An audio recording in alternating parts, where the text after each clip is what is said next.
CRN, Chuck Wilder here. Let me tell you about my guest, Kimberly Dvorak. She is the award-winning national security, border security investigative reporter for TV, radio, and the print media. Kimberly is also senior foreign policy advisor for the Committee for Responsible Foreign Policy, TV correspondent CW6 News San Diego, as well as One America News Network. Her website, thekdreport.com. And she streams live at periscope.com and Facebook when we do these, and then it pops up on YouTube and all over the place. And Kimberly, how are you? I'm doing fine. How about yourself, Chuck? Pretty good. I am in confinement here, but I'm this way every single day, unless I have a live guest in the studio. So I'm used to it. Know what I mean? Yeah, I know. We're starting to get tired of this. I actually thought it'd be fun to have a lot of time off and do this, and then now I'm finding myself bored, wanting to get back to work more. So that's how it goes sometimes, I guess.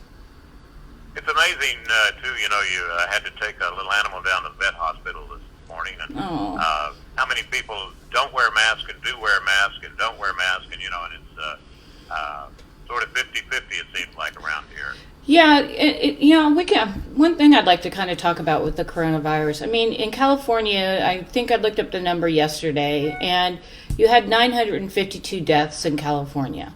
I mean, that's a lot of people dying, but it's also the largest state. And, everybody is out of work and they're not working. They can't get paid till the government comes out and, lets these stimulus checks come out. At that point, it's barely going to help families because it won't even cover 1 month's supply of, paying your electric bill and groceries and your rent and so on. So, yeah, I think at this point, and I see other people starting to talk about, okay, we need to talk about coming out of this. And certainly we don't want to open New York for business because they're one of the hot spots.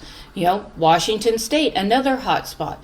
Louisiana, a hot spot. So these hot spots, you need to quarantine in place and shelter in place in those places. People in Nebraska, they don't really have too much to worry about. So why are they completely shut down when they could get about their day, do their daily business, and get back to living life? So I think there's a lot of people starting to talk about it, and perhaps kind of modeling after what South Korea did, which was they put everybody into quarantine. Then you got your test, and if you had it, you stayed. If you didn't, then you got to leave and go back to work. And it worked very well for the South Koreans. It was a model that worked well, and something we could do here still if we actually are serious about this, or if this is best to just ruin the entire economy so we can get back at President Trump. And I'm fairly certain families across the planet here, they're not rooting for the president to fail here. They're thinking about getting back to work and being able to pay the bills. And it's really a disgrace if that's where they want this to go. So I think states ought to be open for business. They need to figure out which states don't have the hot spots, and then go about testing all the people that are going in and out of businesses to make sure that they don't have it. So in that way we can kind of stem the tide of this. And plus I think we really flattened the curve, and I think that's a good thing, and shows that people are taking this seriously, whether they're wearing masks or not. Yeah, and today the president made the statement about his new committee that he's getting, and basically the governors, he's going to give it up to governors and him about opening up the states. Yeah. Meanwhile, Kimberly, you got this Michigan governor, Gretchen, is it Whitmer? Yeah. Whitmer? Oh, yeah. And I even heard that they're saying she might be the vice president with Biden. Good. And here she is. But I'm telling you, please. I'm sure you know this, but this is prohibited from visiting family or friends. My goodness, nobody, regardless of the size or whatever. And I was saying, I'll bet you damn well she's not going to be following those orders. Yeah. I have to go out and see people and do my job. Yeah. And on top of that, I think that on top of that over-the-top behavior, she was saying that the president has no right to tell states what to do. And I'm thinking, really? I mean, he's kind of the only person who's elected across the entire United States. And this governor may want to get back to reading the Constitution. Maybe she'll learn a thing or two. Because federal law trumps, pardon the pun, state law. And we know this through the courts, and that's why we have a Supreme Court. And that's kind of a simple, most kids in school would tell you that that the states are under the lead of the president or the Republican Party or the Democrat Party, whomever they are on a national level, they will fall under that jurisdiction, period. Yeah, I'll tell you. You have a new report dealing with China and COVID-19, and there was a thing I want to bring to your attention before you get into that. Okay. I read it over the weekend. Says as the coronavirus rages across Europe, a growing number of countries reporting that millions of pieces of medical equipment donated or purchased from China has turned out to be defective, unusable. Dutch, get this one. Yeah. More than 500,000 of the KN95 masks have already been distributed to the Dutch hospitals before the recall was enacted. Yeah. They're not working. We heard this morning from Boris Johnson, the UK Prime Minister, who had COVID, is now recuperating from COVID, and it looks like he'll be back to work in the next couple of weeks or so. But he actually made a comment this week about the Chinese and their role in this. And like most of us, and our allies, we really believe that if you go back to money and whatnot and power, all roads lead to China, not the Silk Road. All roads lead to China on this. And what Boris was talking about was the fact that the UK is so tied to China economically, and they're part of this global trade, and so they have to be careful. And he says he hates having to do this. He said, I have to be careful because we do a lot of trade with China, and that could harm our economy as it is in the United States. And all of the Western partners that we have are worried, and now all realizing this at the same time. Whoa, we didn't realize what it was going to mean to take our manufacturing plants and go put them in China. We just thought it was just a bunch of cars they were going to do over there. No, they took absolutely everything. And even like Switzerland, all of these countries over there in Europe, they are doing the exact same thing, and they don't have the medical supplies, nor do they have the resources to get them there. That's why the United States is sending over what they don't need. And it's just, I think it's been a huge eye-opener. I know we talked about this last week, but it bears repeating here that the United States, it took us how many years and decades to become energy independent? Decades. So one might think that we would be, when it comes to global pandemics, or whether there's an EMP attack or tornadoes hit the whole United States, if you believe in the global warming or cooling event, you better believe we ought to have a lifetime supply of these antibiotics, and have all the up to date personnel that can know what to do in a situation like this.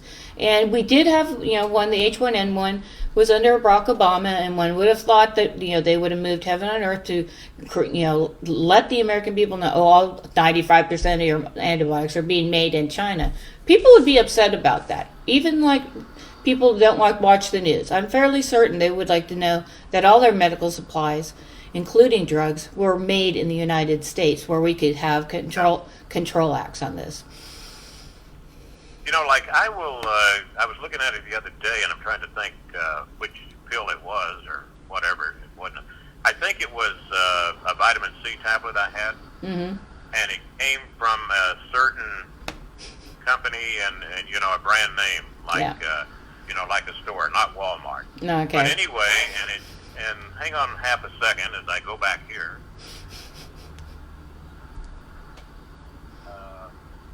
No, that wasn't it. Okay. But anyway, it's sort of like it says distributed by, and it had an American city, right? Yeah. But then I'm thinking it may be distributed by that city, but it comes from China, so it doesn't have big letters, made in China, right?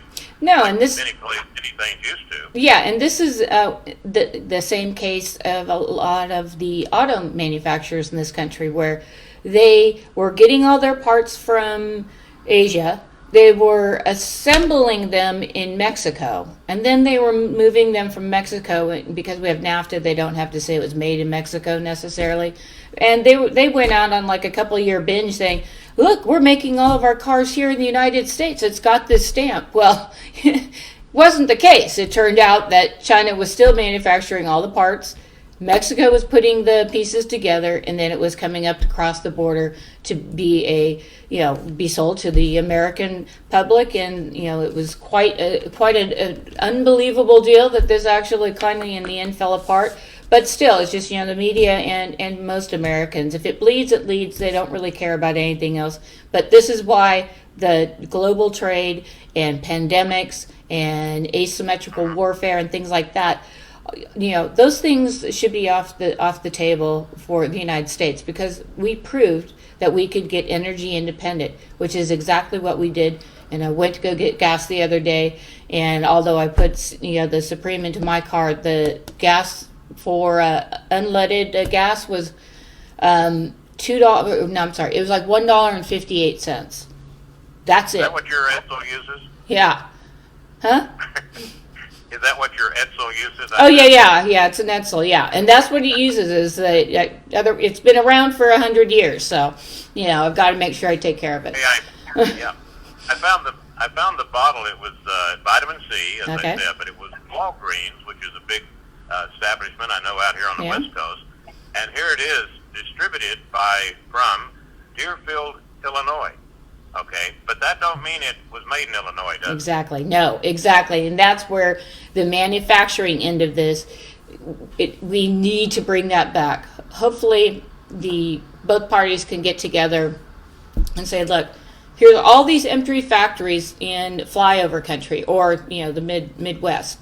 Why don't we just, work with them to kind of figure out how they can reopen in these plants, and instead of building, cylinders for an automobile, something along that line, maybe we should start making the manufacturing of our own, drugs. And by that, I mean, things that keep us alive, like blood pressure medicine, cholesterol, is just, those are daily things that keep people alive. Those should be manufactured here in this country, because we have a standard of rules based on the regulatory nature of all of this, that we were actually going to be putting a medication out there, and we know that it's going to be handled properly because there are rules and regulation in place that will take this and take it seriously. And if something goes wrong, then they go right back at the manufacturer. If the Chinese are manufacturing, there's no recourse for us, in essence. So these are little things that people don't really think about. Who's making Z-Pak, and should we take the anti-malarial drug if we think we need it? And right. Those are things that ought to be manufactured in this country. Yet 95% of all of this, and I'm including like the medical equipment as well, and it's manufactured in China. And I think this scared a lot of people, and that's why a lot of us are, we are sheltering in place. Maybe you know exactly this story, because I don't have it in front of me, and my tiny memory here. But last week, I heard where they were saying that the president has agreed that any company that moves from China back to the United States, they're going to waive all startup fees for that company to start in the United States. Yeah. Now, startup fees to me, it would seem like property and all kinds of things.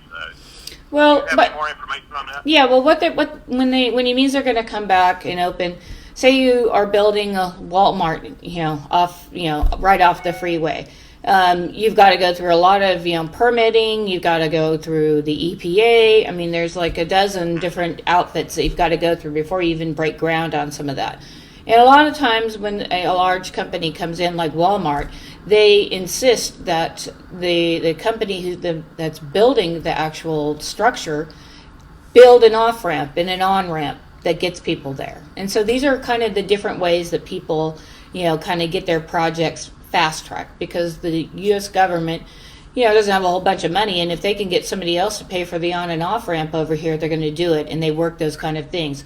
Also, like Amazon, for how long were they not charging tax on anything? They were getting away with it So you've got to think in terms of the U.S. government. We want the manufacturer to come back. So they haven't actually written out exactly what it would be, but something would go along the lines like, okay, well, for 5 years you won't have to pay federal taxes on your money in that Walmart, and as long as you're reinvesting it into the business and into the community nearby, we're okay with that. They wouldn't have to pay, because anytime you turn in a piece of paper to the government, they want money for it. So they would probably eliminate all of those, and they would guarantee that they're going to be limiting the regulation to get this whole process started.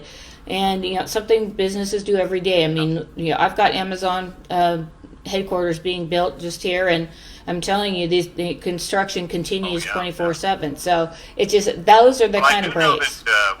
One of the companies mentioned, they were talking about medical, like aspirin companies or vaccine companies, stuff like, not vaccine, but I think it was really dealing with the medical stuff that we're not getting. Yeah, well, yeah, but shouldn't Pfizer be on top of ensuring for the next pandemic that they're at least going out and talking to whomever their constituents are, or whoever their congressman or woman is, so they can say, look, we're getting really low on this. We just want to give you an FYI here. We're getting really low. You guys may want to do something, because when it ultimately comes to our health, it's hard. We're going to be right back. Kimberly Dvorak, Senior Foreign Policy Advisor for the Committee for Responsible Foreign Policy. Kimberly, real quick, in your latest report, kind of surprised me because, and this was under the plot thickens, talking about Britain's 5G network and how they gave China. I always thought China had it over there and was pushing it on us. But then Whitehall, let's see, who was Whitehall? I'm sorry about that. Anyway, he says the UK needs to ensure diversity of supply in 6G and 7G and protect the crown jewels of technology. Wow, I didn't know they were that far ahead. Okay, well, I'm going to finish up here exactly. That's a great place to start, because like Boris Johnson and President Trump, they were equally blindsided by this virus coming to the United States, because MI6, as well as the CIA, allowed for China to underreport what was going on. That information then was directed and put in a report and sent to the White House and in Europe as well. So nobody kind of, it's like again, here's another intel situation that's failing the American people, like FISA abuse, but that is saved for another day. But this is what happened. They did not give the president the accurate numbers. They did not. Apparently, they didn't have any human intelligence on the ground. That can be debated. This is all in confidentiality and classified, so we'll have to wait a while before we learn those things. But what I wanted to also kind of pivot to is what lawmakers are doing for illegal aliens in this country. And Gavin Newsom, who's the governor, lovely governor there in California, has met now with lawmakers to put a new bill together that would provide these illegal aliens with checks up to $1,200 taxpayer dollars in the state. And this is another sign of about roughly $23 billion is spent on illegal immigration in the state of California, and they've got 151,000 homeless people. You just put those two numbers together and see who we're really helping out here in this country. This goes all the way to the Congress here, and Ms. Omar would like to see that there's a recovery rebate for illegals in the country, because they should have this extra money during this time when we're not paying Americans. But that's another issue. And then Nancy Pelosi, I'll finish with her. She wants the government to accept ETN numbers, and those are just numbers if you have a green card to actually, so you can work you can work part-time. And she wants those numbers to be counted like Social Security numbers that the rest of us have. So what could go wrong there? I'm telling you. And she wants to vote by mail. Yeah. Can't make it up. That's the problem. That's sad. We shouldn't laugh, but we've gone through this for so long that's what we're doing. We're just laughing.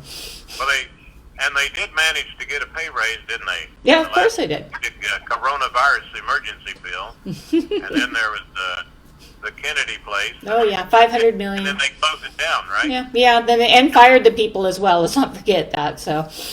Oh my God!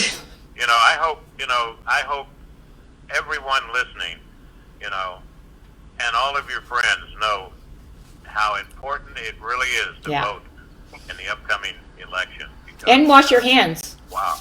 Wash your hands. I'm sorry. Wash your hands. That's another big one. Forever and ever. Oh yeah, do it before you vote and after you vote. Yes. Of course, we're talking about way down the road. But anyway, hey, thank you very much, and we'll do it again next week. All right. Great. Thanks, Chuck.